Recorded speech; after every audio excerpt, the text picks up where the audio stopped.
अस्सलामुअलैकुम, welcome back to our channel. So basically आज हम आए हैं एक नई वीडियो के साथ। केमिस्ट्री का हमारा एक टॉपिक है pressure of an ideal gas, यानी कि आइडियल गैस का हमारे पास क्या प्रेशर होता है उसको हम थ्योरेटिकली कैलकुलेट करेंगे मैथमेटिकली। तो उससे पहले हमें पता होना चाहिए कि आइडियल गैस क्या होती है।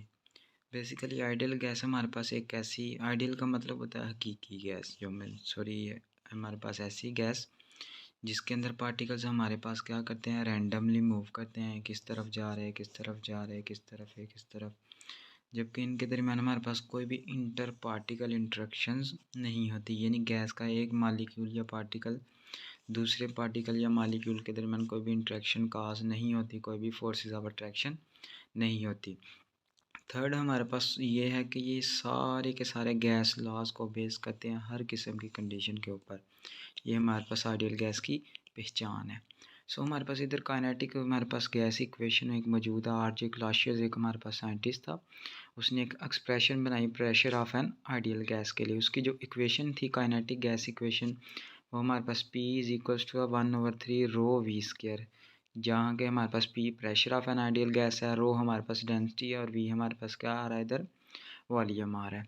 तो हमारे पास जो स्पीड आएगी उसकी फार्मूला अगर हम देखेंगे तो ये हमने पीछे भी आइडियल गैस इक्वेशन पढ़ी हुई है। P V is equals to n R T, जहाँ P pressure, V volume, n number of moles हैं और हमारे पास आइडियल गैस कांस्टेंट है और टी हमारे पास क्या है, टेम्परेचर है। हम कुछ एजम्पशंस देखेंगे काइनेटिक गैस इक्वेशन की, फिर उसके बाद हम इसको कैलकुलेट करके देखेंगे ये किस तरह हमारे पास ये वाली एक्सप्रेशन आती है। तो जो हमारे पास आइडियल गैस मॉडल की जो एजम्पशन आएंगी, यानी कि गैस के पास कौन कौन सी खसूसियत मौजूद है, तो सबसे पहली प्रॉपर्टी ये है कि गैस हमारे पास जो होती है वो कंपोज होती है लार्ज नंबर ऑफ़ मालिक्यूल्स की, और ये मालिक्यूल हमारे पास क्या करते हैं, हैपहैज़र्डली यानी कि रैंडम मोशन के अंदर मूव करते रहते हैं। देन इसके अलावा ये मालिक्यूल जो होते हैं ये कंटीन्यूस मोशन के अंदर होते हैं, यानी कि रुकते नहीं हैं। ये एक दूसरे के साथ भी कोलाइड करते हैं और वाल ऑफ कंटेनर, जिस कंटेनर के अंदर ये इनक्लोज होंगे उसके साथ भी, उसकी वाल के साथ भी ये टकराएंगे हमारे।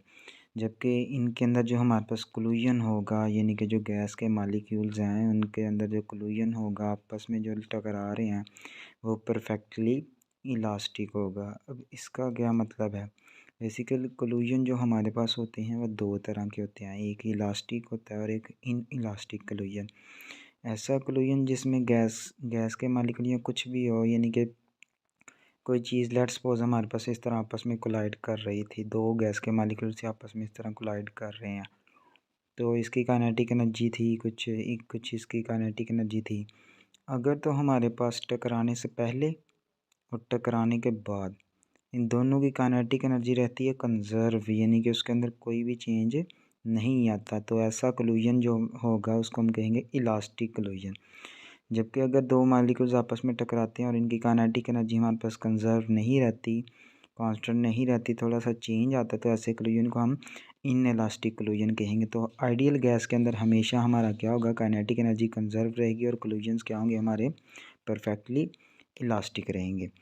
ये तो हम निकालने लगे हैं एक्सप्रेशन फॉर पी, जो pressure of an ideal gas है उसकी एक्सप्रेशन निकालेंगे। तो लेट्स सपोज एक कोई भी हमारे पास क्यूबिकल कंटेनर है, उसका हम क्या करते हैं कि एक जो साइड है, कॉर्नर है, उसको हम एज आ ओरिजिन के तौर पे ले लेते हैं, और ये एक्स एक्सिस आ गया, ये वाई आ गया एंड ये जी आ गया। कोई हमारे पास एक मालिक्यूल है गैस का, ठीक है, एक्स मालिक्यूल है और वो मूव कर रहा है जी इस तरफ जी। तो अगर हमारे पास कंपोनेंट्स देखेंगे उसकी वेलोसिटी के, तो वो होंगे x v i y and v g. जो अलॉन्ग एक्स एक्सिस होगा जो वो वी एक्स होगा, जो अलॉन्ग वाई एक्सिस होगा वो वी वाई होगा, और जो अलॉन्ग जी एक्सिस होगा वो वी जी होगा। तो जो एक्स कंपोनेंट अगर हम देखेंगे वेलोसिटी का, जब जो ही ये टकराता है ना इस तरफ हमारे पास A1 फेस के साथ, इस तरफ से इस तरफ जाके, तो ज़ाहिर सी बात है इस तरफ एक्स कंपोनेंट है तो ये सिर्फ और सिर्फ यही रिवर्स होगा इसके साथ। जबकि वाई और जी कंपोनेंट हमारे पास क्या रहेंगे, कांस्टेंट रहेंगे, यानी कि अनचेंज रहेंगे। जो उसके अंदर मोमेंटम निकालेंगे हम, तो मोमेंटम फिर हमारे पास आ जाएगा, क्योंकि ये रिवर्स हो गया है तो ये फाइनल आ गया, माइनस इनिशियल हमारा है mv(x), फाइनल माइनस इनिशियल। अब ये माइनस क्यों लगाया, क्योंकि जब ये टकरा के जाएगा तो इसकी डायरेक्शन रिवर्स हो जाएगी कोलिजन के बाद। तो चेंज इन मोमेंटम हमारा आ जाएगा -2mvx। तो ये हमारा क्या आ गया, चेंज इन मोमेंटम। ठीक है,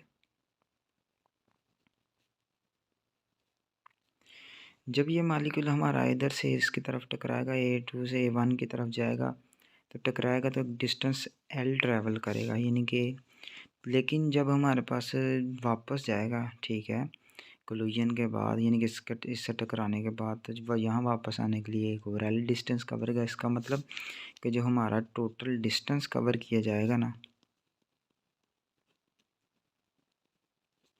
वो हमारा होगा 2L, क्योंकि ज़ाहिर सी बात है अगर यहाँ से उसने टकरा के जाना है, L डिस्टेंस कवर करना, तो वापस भी आना ही है। तो वापस आने का L और 1L और 2L, यानी कि 1L और सेकेंड L ऐड करके हमने टोटल डिस्टेंस हमारा हो गया 2L। यानी कि ज़ाहिर सी बात है जो हमारा टोटल डिस्टेंस होगा वो बराबर होगा हिटिंग और रीबाउंडिंग से, यानी कि जब इससे हिट करके वापस रीबाउंड करेगा तो वो टोटल जो सारे का सारा डिस्टेंस होगा वो हमारे पास टोटल डिस्टेंस होगा, जिसको हम कहेंगे 2L। अगर हमने टाइम निकालना हो तो हमारे पास फार्मूला मौजूद है, जो हमारे पास वेलोसिटी का फार्मूला था। वेलोसिटी की डेफिनेशन से अगर हम देखें तो rate of change of displacement हमारे पास इक्वल्स होता है वेलोसिटी के, v is equals to d/t। अगर हमने इधर से d निकालना हो, सॉरी t निकालना हो टाइम, तो वो हमारे पास आ जाएगा d/v के। अब d डिस्टेंस है, डिस्टेंस हमने देखा हमारा आया 2L, जबकि जो वेलोसिटी है वो हमने देखा कि सिर्फ और सिर्फ x कंपोनेंट रिवर्स हो रहा है, तो वो vx आ गया। तो अकॉर्डिंग्स टू न्यूटन्स लॉ जो हमारे पास फोर्स इज इक्वल होता है ना, वो होता है rate of change of momentum के। तो मोमेंटम का चेंज हमने ऊपर अभी निकाला।